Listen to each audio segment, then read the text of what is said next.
How you become a U.S. citizen. All right, another take, another look at it. How you become a U.S. citizen. There are only two ways to become a United States citizen: by birth or by naturalization. A process to become a citizen. Let's look at it. So by birth, being born in the United States, the way most citizens get their citizenship. Or by naturalization, where a growing minority get their citizenship from, is going through the process to become a U.S. citizen. Now, one of the key things about citizenship is the 14th Amendment. Know this, the 14th Amendment equals citizenship. All persons born or naturalized in the U.S. and subject to the jurisdiction thereof are citizens of the U.S. and the state wherein they reside. So basically, if you live in the United States, you're a citizen, your rights cannot be denied, and the 14th Amendment guarantees that. It also guarantees equal protection. Incredibly important amendment. During naturalization, an immigrant must demonstrate knowledge of American history, principles, and let's take a look at them demonstrating knowledge. You've got to take a little quiz, a little test during an interview. But you've got to, during that naturalization interview, during that process, during that test, in English, you have to show the ability to speak, read, and write.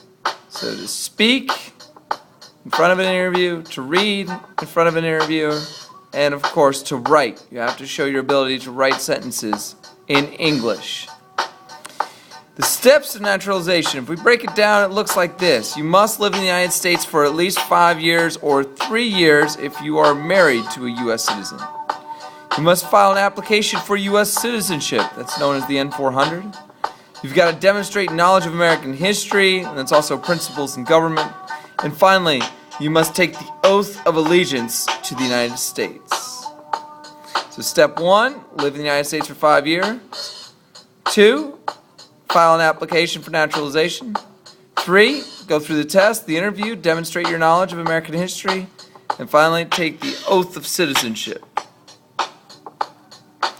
Immigration and naturalization have made the United States a much more diverse society. Look at this picture, see if you can find the word in there. It is diversity, and it shows how diverse the United States has become. More on that from this map here. The bluer the county it is, the more and more minorities live there. The United States is becoming a more and more diverse country every single day. If you notice on this map, the Fairfax County is one of the most diverse counties in the United States. And I'll leave you with the definition of a U.S. citizen as an individual with certain rights and duties under a government and who by birth or by choice owes allegiance to that government. So that is a U.S. citizen. Let's make sure we know that. Citizen with rights and duties by birth or choice, and they owe allegiance. And there's a picture of citizens. All right, y'all. That's Mr. Malinowski. That's all for today.